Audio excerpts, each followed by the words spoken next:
Welcome to this explainer, everyone. I'm Dr. K. Mallikarjuna Rao, and I am so incredibly thrilled to be your guide today.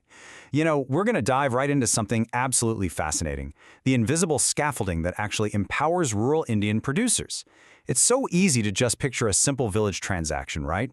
But the reality, well, it's a massive, highly structured ecosystem. And today, we're going to decode the whole shebang. Okay, let's take a quick look at our roadmap. We'll start with the foundation of rural income, then move on to CACP and the minimum support price. After that, we'll check out NAFED, which is basically our domestic engine, followed by APEDA, the global passport. Finally, we'll pull it all together and look at the big picture. So, let me ask you this. How exactly does a village farmer working on a tiny patch of land reach the expansive, super competitive global market? I mean, it doesn't just happen by magic. It takes a complex, but honestly beautifully orchestrated web of government institutions to bridge that massive gap. Right. Let's jump straight into part one, the foundation of rural income. Before any sort of fancy marketing can even happen, there absolutely has to be a basic safety net, right? And that brings us to one very powerful number, 100.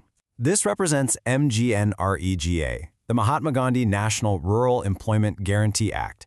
It's quite literally a People's Act that guarantees at least 100 days of wage employment in a financial year for rural households doing unskilled manual work. Think of it as the absolute bedrock for poverty alleviation. It basically ensures that folks in rural areas have the baseline purchasing power they need to actually participate in the wider economy.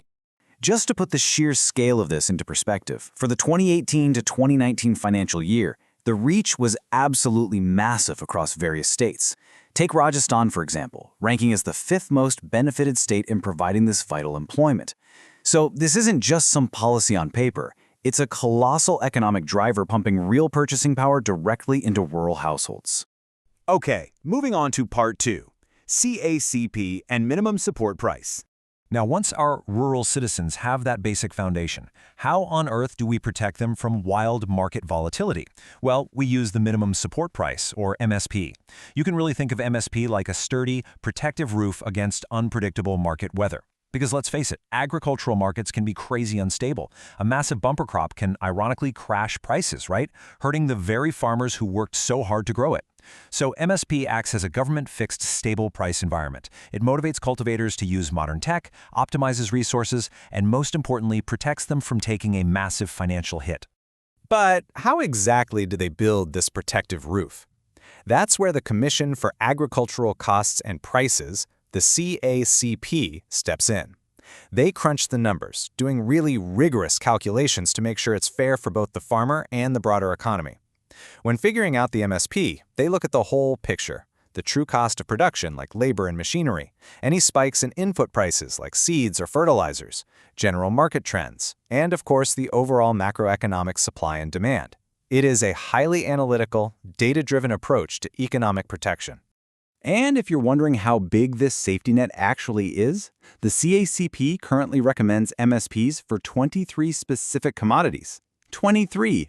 So we're not just talking about 1 or 2 crops here. It covers 7 cereals like paddy and wheat, 5 pulses, 7 oilseeds, and 4 commercial crops, think sugarcane and cotton. This means a gigantic chunk of the agricultural sector gets to operate safely under this protective canopy. Which brings us to part 3, NAFED, the domestic engine.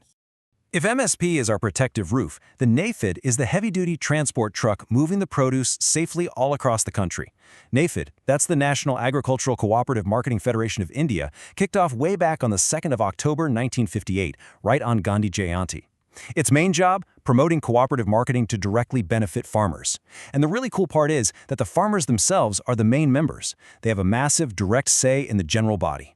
It truly is an institution of the farmers, by the farmers, and for the farmers. So how does this domestic engine actually work on the ground? Well, NAFED basically hits it from 3 different angles. First, they roll out the price support scheme, meaning they act as the central agency to physically buy up commodities like oilseeds and pulses so farmers actually get that minimum support price we just talked about. Second, they run huge warehousing and cold storage facilities, which is absolutely crucial for stopping food from rotting after harvest. And third, they manage the price stabilization fund. This means they build up buffer stocks of things like pulses and onions to keep domestic prices steady for everyday consumers when shortages suddenly hit. Oh, and NAFED doesn't just deal with the final harvested crops. They help out while things are still growing. A fantastic example is the NAFED biofertilizer unit down in Indore. They're actually producing organic, super soil-friendly fertilizers like rhizobium and PSB. And this matters immensely because these inputs make chemical fertilizers work better, they naturally enrich the soil, and they seriously boost crop yield and quality right from day one. All right, let's shift gears to part 4, APEDA, the global passport. So, we've secured the village, we've locked in a fair price, and we've got the domestic borders covered. But what if our rural entrepreneur dreams a bit bigger? That is where APEDA comes in, the Agricultural and Processed Food Products Export Development Authority. You can kind of think of them as a grooming academy and a passport office rolled into one. They take scheduled products to a really specific process to get them world stage ready. First off, they set strict international standards. Then, they focus on upgrading the packaging, because let's be real, global markets demand top-notch presentation. After that, they push the marketing outside of India. And finally, they drive rigorous export promotion campaigns. To truly wrap your head around this ecosystem, it helps to put these two giants side by side. NAFED is your domestic heavyweight. They are totally focused on cooperative marketing inside India, keeping local prices stable and moving goods between states. APEDA, though, they are always looking outward. Their entire game is export promotion, hitting international quality standards and navigating the crazy complexities of global markets. They handle completely different but totally complementary geographical spheres. And the sheer variety of rural Indian goods APEDA helps push into the international spotlight is just mind-blowing. I mean, we're talking fresh fruits and vegetables, meat, poultry, and dairy. But it's also value-added stuff, right? Confectionery, biscuits, honey, sugar products, even traditional favorites like pickles and papads.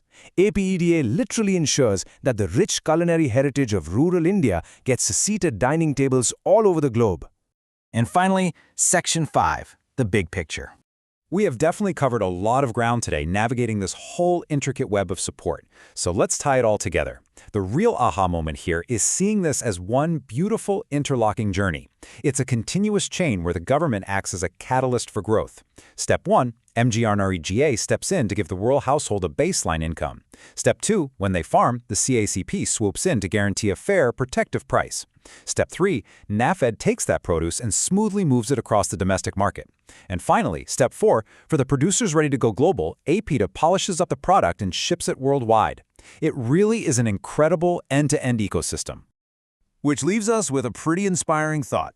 We've seen this massive scaffolding built to support, protect, and truly elevate the rural producer. So, my question to you is this. With all this institutional support locked into place, what exactly is the next frontier for our rural entrepreneurs?